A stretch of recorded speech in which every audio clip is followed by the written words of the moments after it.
Sa ngalan ng Ama at ng Anak at ng Espiritu Santo, Amen. ang pagpapala ng ating Panginoong Hesukristo, ang pag-ibig ng Diyos Ama, at ang pakikipagkaisa ng Espiritu Santo, naway sumainyong lahat. At sumaiyo rin. Minamahal kong mga kapatid, sa ating pakikiisa kay Jesus, sa kaniyang pag-aalay ng sarili sa Ama, ating ipanalangin ang mga kapatid nating Kristiyanong pinag-uusig, ang kanilang mga taga-usig at ang mga nagpapalaganap ng pag-uusig at ang mga nananahimik at ipinagbabawalang bahala ito. Sa pagpapatuloy ng ating pagdiriwang, may pagpapakumbabang aminin natin ang ating mga kasalanan at dumulog tayo sa maawaing Panginoong nagpapatawad ng lubos.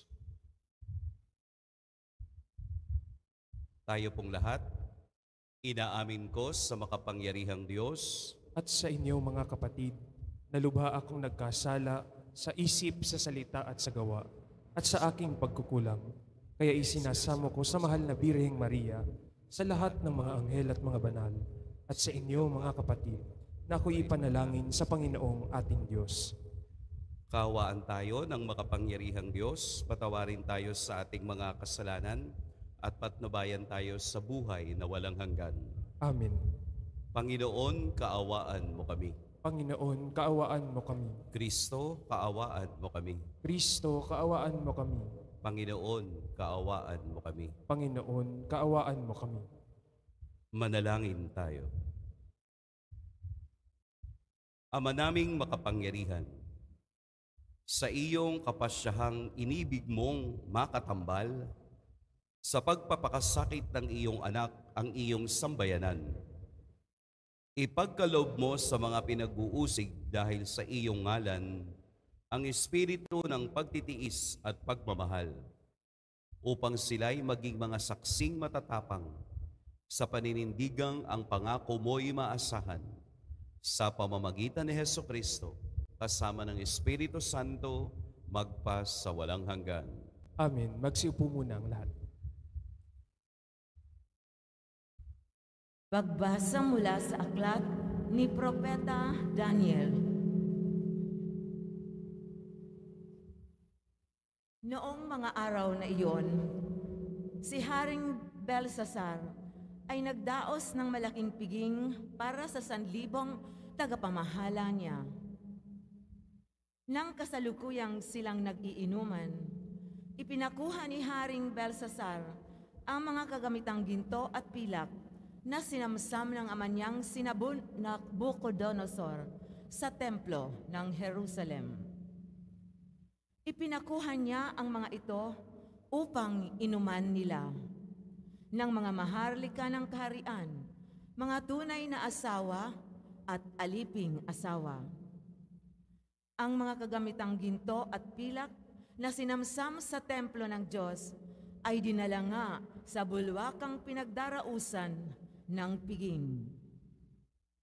Habang sila'y nag-iinuman, sinasamba naman nila ang kanilang Diyos-Diyosang ginto, pilak, tanso, bakal, kahoy at bato. Walang ano-ano, lumitaw ang isang kamay at kitang-kita ni Haring Belsasar na ito'y sumulat sa pader ng palasyo sa tapat ng kandelero. Dahil dito, nangalisag ang kanyang mga balahibo at namutla siya sa matinding takot. At ipinatawag si Daniel at iniharap sa hari. Sinabi nito kay Daniel, "Ikaw ba ang Daniel na kasama sa binihag ng aking ama mula sa Huda? Nabalitaan kong sumasa inyo ang espiritu ng mga banal na Diyos. May pambihirang talino ka raw at kaalaman. Nabalitaan ko na marunong kang magpaliwanag ng mga bagay na tulad nito at mahusay kang lumutas ng mga palaisipan. Ngayon, kung mababasa mo at maipapaliwanag ang sulat na ito, pararamtan kita ng purpura, kukuwintasan ng ginto, at gagawing pangatlong tao sa kaharian. Sinabi ni Daniel sa hari, "Mahal na hari, huwag na po ninyo akong bigyan ng anuman. Ibigay na ninyo sa iba ang sinasabi ninyong gantimpala. Babasahin ko na po lamang at ipapaliwanag ang sulat. Nagpakataas kayo sa harapan ng Panginoon. Ipinakuha ninyo ang mga kagamitan sa kanyang templo at ginamit sa inuman. Bukod doon, sumamba kayo sa Diyos ninyong yari sa ginto, pilak, tanso, bakal, kahoy at bato, mga Diyos na hindi nakakikita ni nakaririnig. At ang Diyos na nagbibigay sa inyo ng buhay ay hindi ninyo pinarangalan. Kaya pinadala ang kamay na yaon at pinasulat sa dingding ng inyong palasyo. Ito ang sulat. Mene, Mene, Tekel, Parsin. Ito naman ang ibig sabihin. Mene, nabibilang na ang araw ng iyong kaharian pagkat ito'y wawasakin ng Diyos. Tekel, ikaw ay tinimbang at napatunayang nagkukulang. Parsin, ang kaharian mo ay mahahati at ibibigay sa Media at Persya. Ang salita ng Diyos. Salamat sa Diyos. Dakilait papurihan ang poon magpakailanman. Dakilait papurihan ang poon magpakailanman. Purihin ninyo ang Panginoon araw at buwan. Awitan siya ng papuri at dakilain magpakailanman. Dakilait papurihan ang poon magpakailanman. Purihin ninyo ang Panginoon, mga bituin sa langit. Awitan siya ng papuri at dakilain magpakailanman. Dakilait papurihan ang poon magpakailanman. Purihin ninyo ang Panginoon, mga ulan at hamog. Awitan siya ng papuri at dakilain magpakailanman. Dakilait papurihan ng poon magpakailanman. Purihin ninyo ang Panginoon, lahat ng hanging umiihip sa sandaigdigan. Awitan siya ng papuri at dakilain magpakailanman. Dakilait papurihan ang poon magpakailanman. Purihin ninyo ang Panginoon, apoy at tinik. Awitan siya ng papuri at dakilain magpakailanman. Dakilait papurihan ang poon magpakailanman. Purihin ninyo ang Panginoon, nakapapasong init at matinding lamig. Awitan siya ng papuri at dakilain magpakailanman. Dakilait papurihan ng poon magpakailanman. Magsitayo na po ang lahat.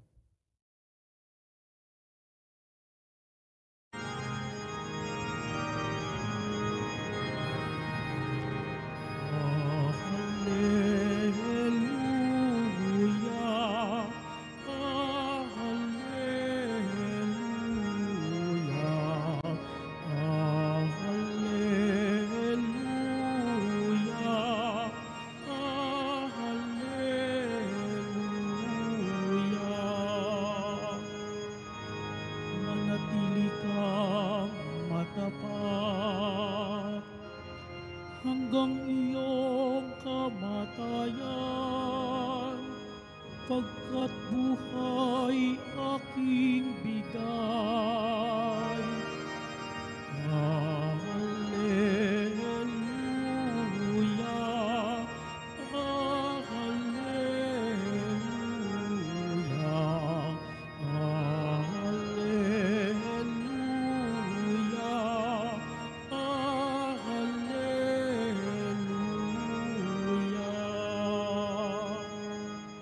Sumainyo ang Panginoon. At sumaiyo rin. Ang mabuting balita ng Panginoon ayon kay San Lucas. Papuri sa iyo, Panginoon. Noong panahong iyon, sinabi ni Jesus sa kanyang mga alagad, "Darakpit kayo at uusigin. Kayo dadalhin sa mga sinagoga upang litisin at ipabilanggo. At dahil sa akin, ay ihaharap kayo sa mga hari at mga gobernador. Ito ang pagkakataon ninyo upang magpatutuo tungkol sa akin. Ipanatag ninyo ang inyong kalooban. Huwag kayong mababalisa tungkol sa pagtatanggol sa inyong sarili, sapat bibigyan ko kayo ng katalinuhan at ng pananalitang hindi kayang tutulan o pabulaanan ng sinuman sa inyong mga kaaway. Ipagkakanulo kayo ng inyong mga magulang, mga kapatid, mga kamag-anak at mga kaibigan. At ipapapatay ang ilan sa inyo. Kapuputan kayo ng lahat dahil sa akin, ngunit hindi mawawala ni isang hibla ng inyong buhok. Sa inyong pagtitiis ay tatamuhin ninyo ang buhay na walang hanggan. Mga kapatid, ang mabuting balita ng Panginoon. Pinupuri ka namin, Panginoong Hesukristo. Magsiupo muna ang lahat. Magandang umaga po sa inyong lahat. Purihin natin at dakilain ang ating Poong Jesus Nazareno. Sa araw na ito, itinalaga ng buong simbahan ang pag-alala sa lahat ng mga Kristiyanong pinag-uusig. A prayer and fasting for the persecuted Christians. Bakit po? Dahil dito sa ating bayan, dito sa ating lugar kung saan tayo ay kumikilos, gumagalaw at namumuhay, ay malayang naipapakita at naisasabuhay ang pananampalatayang walang takot. Kayo ay nakalalakad ng diretsyo upang pumunta ng simbahan o magdasal o mag-antanda sa loob ng jeep o magdasal kapag bago kumain sa anumang mall dahil tayo ay malaya sa ating bayang isabuhay at ipakita ang pananampalataya. Mabuti iyon sa atin. Pero sa kabilang parte ng mundo, alam ba ninyo na mayroong 50 bansa na patuloy at hindi kumikilala sa pananampalatayang Kristiyano? 50 bansa kung saan ang mga Kristiyano ay patuloy na pine-persecute, patuloy na inuusig, at patuloy na pinapatay. Iyon ang dahilan bilang isang simbahan na ating ipagdasal ang mga kapatid nating inuusig sa kabilang parte ng mundo. Ayon po sa ulat ng Catholic News Agency, sa kanilang latest na pagbabalita, 5,600 na mga Kristiyano ang pinatay noong nakalipas na taon. 5,600. Mayroon pong more than 2,100 na simbahan ang sinunog, sinira o vinandalized. Iyon ang tunay na kalagayan ng mga Kristiyano sa ibang lugar. 50 bansa. Unang-una na ang South Africa dahil sa kanilang Afghanistan's connection kung saan ang pagiging Kristiyano ay labag sa kanila at labag sa kanilang pinapakitang pamamaraan ng pamumuhay. Maraming rason kung bakit ang mga Kristiyano ay pinag-uusig. It could be economic, political, cultural, religious intolerance. Si Sister Gloria Cecilia Narvaez ay ikinulong sa Mali, West Africa. Tinorture ng mahigit 4 na taon. Anong sala? Anong kasalanan? Wala. Nag-aalaga lang ng mga batang abandon dun sa kanilang kumbento. Nag-aalaga ng matatanda. Tinuturuan ng mga Muslim kung papaano manahe, magluto, gumawa ng bagay na kapakipakinabang na magagamit nila sa kanilang pang-araw-araw na buhay. Sa wala man lamang rason, siya ay kinidnap, tinorture sa loob ng 4 na taon. 83 Christian churches ay sinunog sa Canada. In Canada alone, 86 na mga simbahang Kristiyano at Katoliko ang sinunog, sinira at binandalize.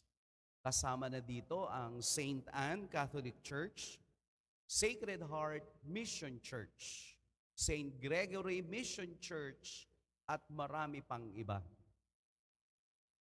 Bakit ko po ito sinasabi sa inyo? Sapagkat tunay ang salita ng Diyos sa ating ebanghelyo ngayon na ang kapalit ng pagiging Kristiyano ay ang pag-uusig sa kaniyang ngalan. Ang kapalit ng pagpapahayag ng pananampalataya ay ang magtiis sa pag-uusig dahil ito ang dapat nating daanan. Tayo ay ipapapatay, tayo ay kasusuklaman, tayo ay gagawa ng kwento ng pabulaanan ang lahat ng ito. Ano ang kapalit ng tunay na pagsunod sa Diyos? Buhay na walang hanggan. Tayo ngayon sa ating panahon at pagkakataon ay tinatawag na maging saksi ng tunay na pagmamahal ng Diyos sa ating buhay. Hindi natin kailangang lumayo. Maging saksi ng pananampalataya sa pamilya, maging saksi ng pananampalataya sa sambayanan, maging saksi ng pananampalataya sa sarili mong simbahan upang ipakita natin sa lahat na walang makapipigil sa ating pagsunod at paniniwala sa Diyos kahit na ang kamatayan.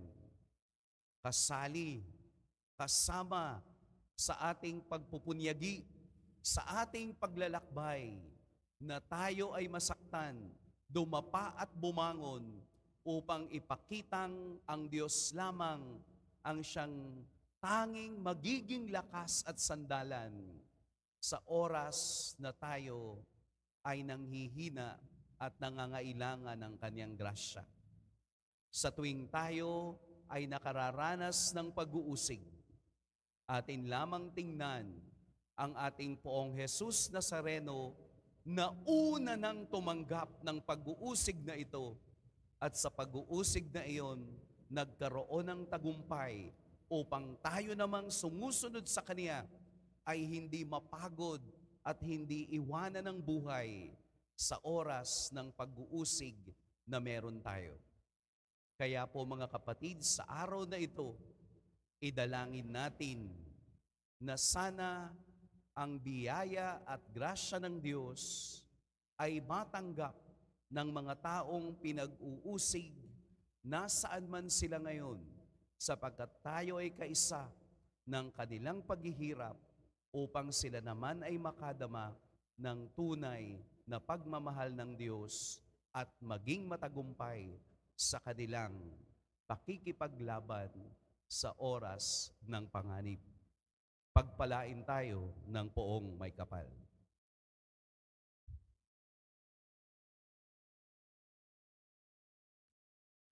Magsitayo na po ang lahat.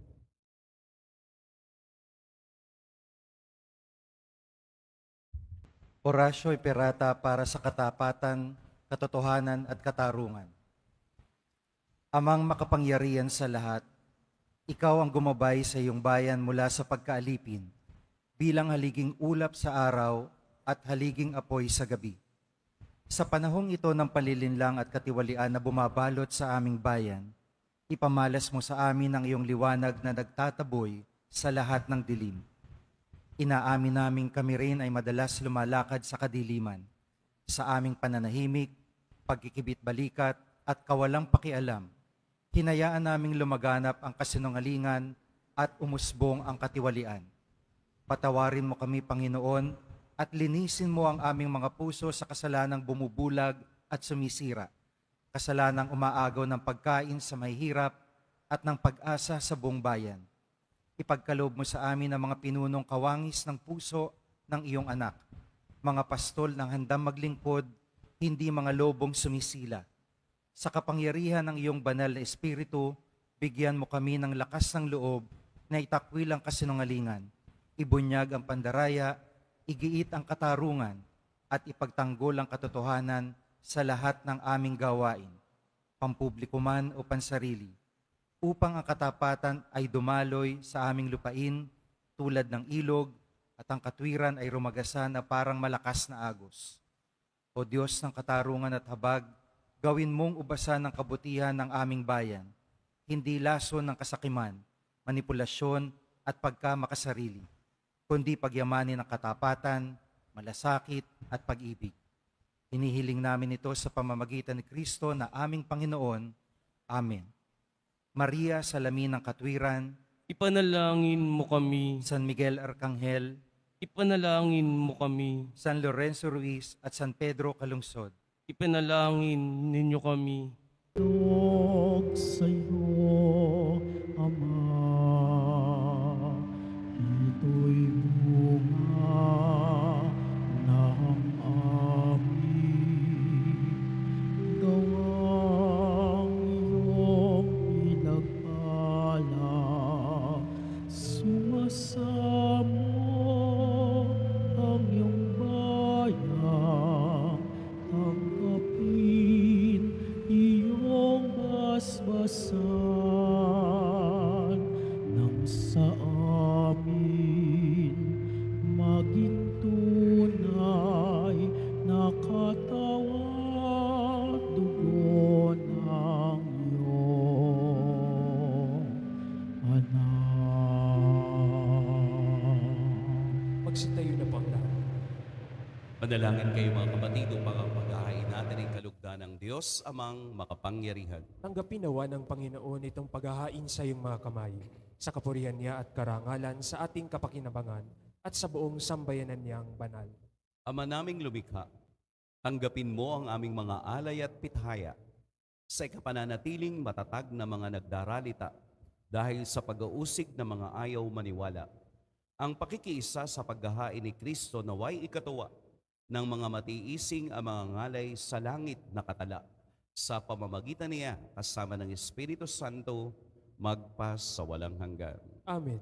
Sumainiyo ang Panginoon. At sumaiyo rin, Itaas sa Diyos ang inyong puso at diwa. itinaas na namin sa Panginoon. Pasalamatan natin ang Panginoong ating Diyos. Marapat na siya ay pasalamatan. Ama naming makapangyarihan, tunay ngang marapat na ikaw ay aming pasalamatan.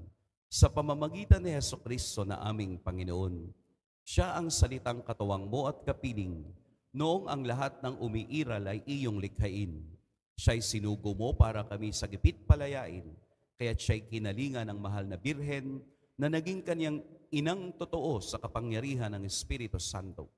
Inako niyang sundin ang loob mo at kamti ng sambayan ng banal para sa iyo.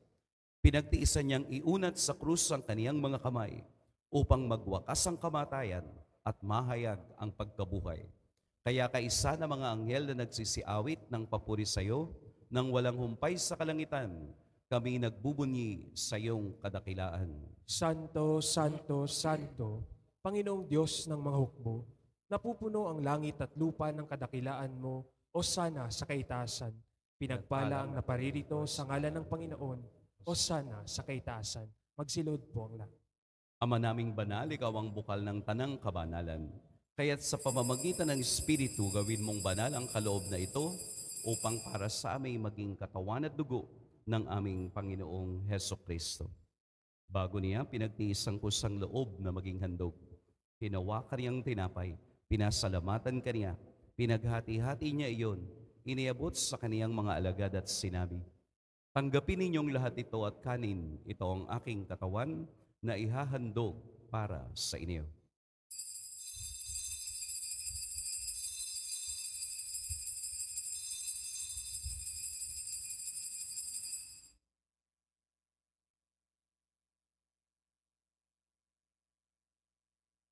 Gayun din naman noong matapos ang hapunan, hinawakan niya ang kalis, muli kaniyang pinasalamatan. Inabot niya ang kalis sa kaniyang mga alagad at sinabi, "Tanggapin ninyong lahat ito at inumin, ito ang kalis ng aking dugo, ng bago at walang hanggang tipan. Ang aking dugo na ibubuhos para sa inyo at para sa lahat, sa ipagpapatawad ng mga kasalanan. Gawin ninyo ito sa pag-alala sa akin."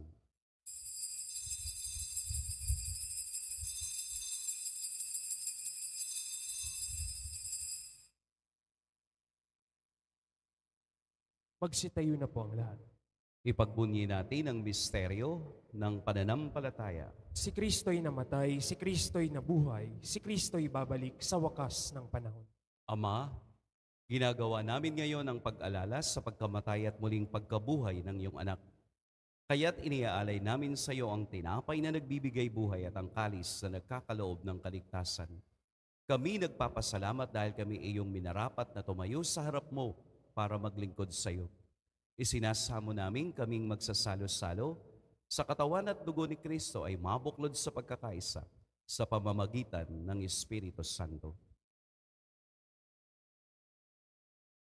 Ama, lingapin mo ang iyong simbahang laganap sa buong daigdig. Puspusin mo kami sa pag-ibig. Kay San ni Francisco na aming Papa, ni Jose na aming Obispo, at ng Tanang Kaparian. Alalahanin mo rin ang mga kapatid naming nahimlay, na may pag-asang sila'y muling mabubuhay, gayon din ang lahat ng mga pumanaw. Kaawaan mo sila at patuloyin sa iyong kaliwanagan. Kaawaan mo at pagindapati kaming lahat na makasalo sa iyong buhay na walang wakas. Kaysa ng mahal na Birheng Maria na Ina ng Diyos, ng kanyang kabiyak ng puso, si San Jose. Kaysa ng mga apostol at ng lahat ng mga banal na namuhay dito sa daigdig ng kalugod-lugod sa iyo, may pagdiwang nawa namin ang pagpupuri sa kararangal mo sa magitan ng iyong anak na aming Panginoong Hesukristo.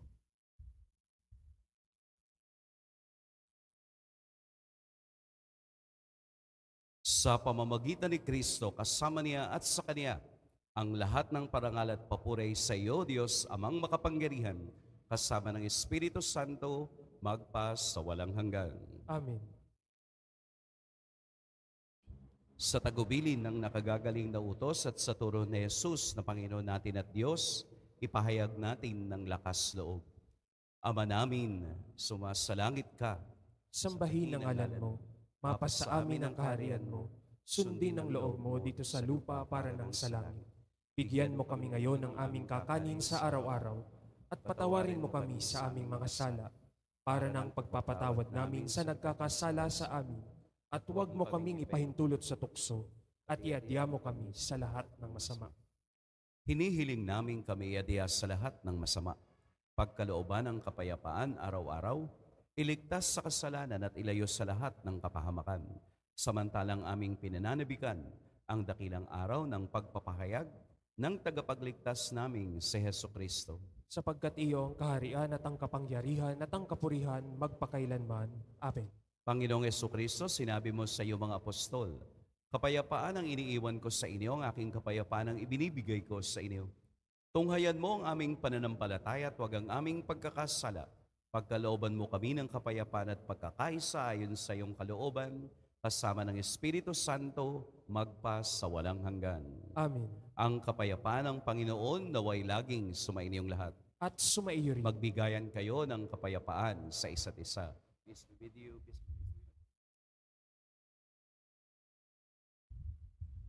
Kordero ng Diyos, na nag-aalis ng mga kasalanan ng sanlibutan, maawa ka sa amin. Kordero ng Diyos, na nag-aalis ng mga kasalanan ng sanlibutan, maawa ka sa amin. Kordero ng Diyos, na nag-aalis ng mga kasalanan ng sanlibutan, ipagkaloob mo sa amin ang kapayapaan. Magsiluhod po ang lahat. Narito si Jesus ang lakas sa gitna ng pag-uusig. Ito ang kordero ng Diyos na nag-aalis ng kasalanan ng sanlibutan. Mapapalad ang inaanyayahan sa kaniyang piging. Panginoon, hindi ako karapat-dapat na magpatuloy sa iyo, ngunit sa isang salita mo lamang ay gagaling na ako.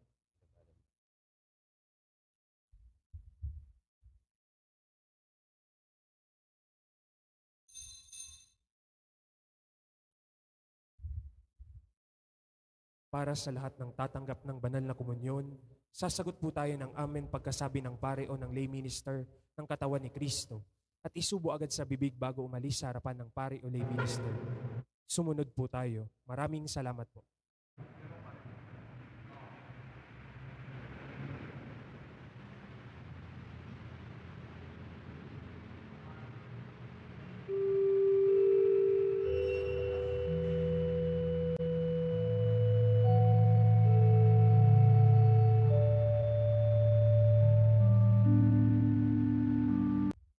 Manalangin tayo. Ama naming mapagmahal, pakundangan sa tinanggap na banal na pakikinabang, ang mga lingkod mo ay iyong dulutan ng lakas na mapanghawakan ang katotohanan at ipagkaloob mong ang mga nagtiis ng pag-uusig at kahirapan ay makapanindigan sa ugaling Kristiyanong taglay sa gitna ng dusa at pagpapasa ng krus ni Kristong kanilang sinundan bilang tagapamagitan kasama ng Espiritu Santo magpa sa walang hanggan. Amen. Mga kapatid, ating ipagdasal ang ating mga minamahal na yumao at ang lahat ng mga kaluluwa sa purgatorio. Panginoon naming Diyos, Ama namin, Ikaw po ang dahilan ng aming pagsilang. Sa iyo galing ang aming hiram na buhay. Buong kababaang loob po kaming nananalangin at kami nagmamakawang kalugdan mo po ang mga kaluluwa ng mga pumalaw na sa mundong ito. Sila ay magkamit ng buhay sa iyong piling. Alisin mo ang anumang mga karumihan ng kasalanan upang sila maging marapat sa iyong walang hanggang kalinisan. Iahalon sila mula sa purgatorio at bigyan ng puwang sa iyong kaharian sa langit. Kapayapaan kailanman igawan ng may kapal sa mga yumaong nagsipanaw. Sila naway silayan ng iyong ilaw na walang hanggan. Amen. Mapanatag nawa sila sa kapayapaan. Amen. Amen.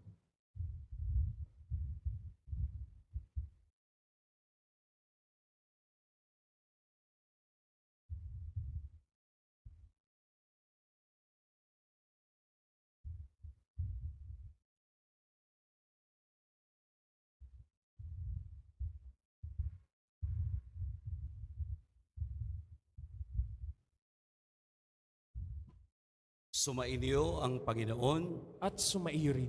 yumuko kayo para sa pagbabasbas. Mahal na poong Jesus Nazareno, inihayag mo sa pamamagitan ng krus ang walang maliw na pag-ibig ng Diyos sa sangkatauhan. Pakinggan mo po ang kahilingan ng iyong angkan na nagsusumamo sa iyo. Makamtanawa nilang iyong katugunan at tanggapin ang kasagutan na may utang na loob na tinatanaw. Basbasan din po ninyo ang mga daladala nilang mga imahen at dasalan. Sa pamamagitan ng bendisyon na ito, naway maalala nila ang mga pangako nila noon sa biniyag na ikaw ang kanilang iibigin at paglilingkuran bilang Panginoon magpas sa walang hanggan. Amen. Inaanyayahan ko si Father First na magbigay din ng bendisyon. At pagpalain kayo ng makapangyarihan at mapagmahal na Diyos, ang Ama at Anak at Espiritu Santo. Amen. Tapos na ang ating pagdiriwang, humayo kayong taglayang kapayapaan ng Poong Jesus Nazareno. Salamat sa Diyos.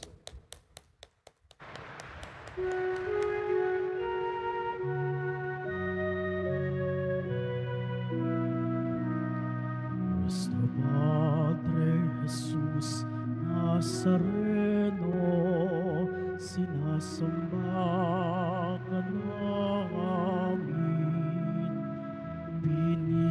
pinipintuho ka namin, aral mo ang aming buhay at kaligtasan. Nuestro Padre Jesús Nazareno, iligtas mo kami sa kasalanan. Ang krus mong kinamatayan ay sagisag ng aming kaligtasan. Nuestro Padre Jesus Nazareno, dinarangal ka namin. Nuestro Padre Jesus Nazareno, niluluwalhati ka namin. Nuestro Padre Jesus Nazareno, dinarangal ka namin. Nuestro Padre Jesus Nazareno, niluluwalhati